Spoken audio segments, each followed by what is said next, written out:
Hi class, I wanted to just take a couple of minutes and walk you through what you should be doing in case you haven't figured out by now. So when you log into Blackboard, this is kind of what you see. So there's some good general information that I sent out about the start of the class and about how often we're going to be testing.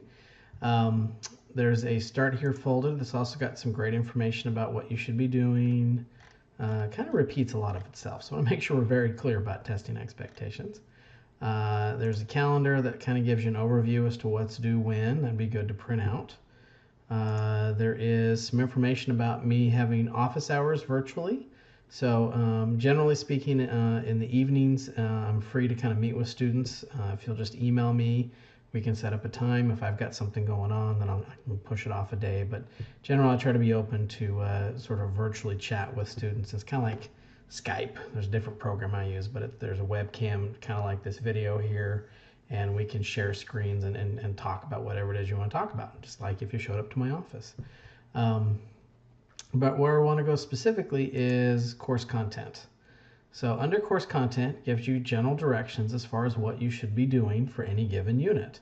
There is some printable pages that have some general skeleton notes for you to fill the blank in. And that's located here under Notes for Lesson. So you can kind of see the different chapters, and you can kind of print this out so that you can work as you go. And then there is I'll get to groups in a second, but there is a unit folder. Right now we're in Unit 1. This kind of gives you an overview as to what's due when. Right now, the first part of the week, I just want you figuring out the class. Get a sense as to how the class is set up, what the expectations are, what's due. Feel free to click through the folders. There are some video quizzes, so don't take those unless you really mean to. But everything else, you just click on it, and you're not going to break anything. Doesn't hurt to investigate how the class is set up. And then I actually have the first set of deadlines at the end of the week on Friday. I'm a big fan of trying to encourage my students to enjoy the weekend and spend time with family, so I try not to require students to work on the weekends. I understand you guys work, and so maybe that's good study time for you, but I try to make my due dates Tuesdays and Fridays if possible, so that you do have that time away from actually doing school. Anyways, let me go on. So it says 9-1 and 9-2 are due.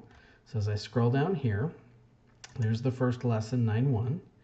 And you already saw those printable pages. So in this folder, you're going to see two things. You're going to see a video quiz. I put it at the top so it's obvious that students should work on it, but don't do it first. The second thing you'll see are the lecture videos. So I'm going to kind of play this. And I was a little creative this semester when I put these together, so you'll see some loud music in the beginning to try to make it seem cooler and exciting, but it's just a little flair, as I call it. So as the lecture keeps playing in the background, you're going to see me work through and write out what's in those skeleton notes, and kind of as if you were to show up to class, this is what information you would be given during a lecture type thing. And then occasionally, see if I can find one, a quiz question is going to pop up. And when that happens, I'm going to ask you to pause the video and work out whatever the question is asking. Now, if you've got good notes, this is something that should be in your notes. And if you don't, you can just back up the lecture to past couple of minutes and rewatch that piece. And hopefully something interesting will have been said that will help you answer that particular question. So your questions in the video are going to be numerical answers. There might be multiple choice like A, B, C, D, might be true or false. You're going to kind of keep track of what those different answers are. Now, if you want to make this bigger, there is a full screen link right here, and there actually is a link to my YouTube channel. So you can click on that. And then once you're in YouTube, you've got the same functionality that you do with all the other videos you watch. So if you want to watch it on your cell phone, you're more than welcome to do that. I've actually had lots of students tell me that they take care of their lecture piece through their cell phones. But if you can watch it on a big screen, that also works too. So on a computer screen, that's fine. Anyway, so you can click on YouTube, click on full screen, either one of that.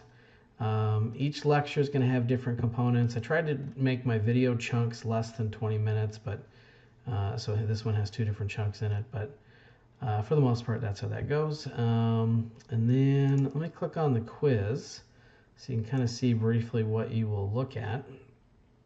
And so what you get is a question. You don't necessarily get all the information from here. Like if you look at number 3, like what's the best choice? Well, that doesn't tell you now. You have to watch the video to see what the actual questions we're talking about. And then you just input what the answer is and submit that, and it'll give you a particular grade. Okay. And then that's so that's due. And then from here, you're going to go to my math lab. So I'm going to click on this link. This is what's called a synced course. So once you've logged into my math lab, you don't ever have to log in again. You're just already synced. Oh, I didn't do well on that quiz, is what my Blackboard is telling me. Now, you'll probably see something that looks like this. So when you click on this, you're not going to see what I see here because I've actually synced the course already. But it's going to ask you to log in. And if you've got a My Math Lab login from college algebra or another time where you've taken a math course at San Jac, just use your login information. If you don't, then you'll have to create a new account with Pearson, and it'll once you've done that and registered, it'll ask you how you want to pay for the class. And so you can either type in an access code that you might have bought from the bookstore, or you can actually pay for it directly online. You do save a little money if you don't go to the bookstore, but that's a choice. Or you can actually sign up for a 2-week free trial, so you can actually get started right now and not have to wait to deal with all that finance stuff for at least 2 weeks. So just something to consider as you get working there. Okay, so the last thing I want to go back is talk about groups for just a second. So let me click on this. And there's a pretty self-explanatory description as to why I'm having you think about working in groups this semester. I have found that online classes can be very lonely, and it's really easy to think that a student's struggling with a concept for some crazy reason.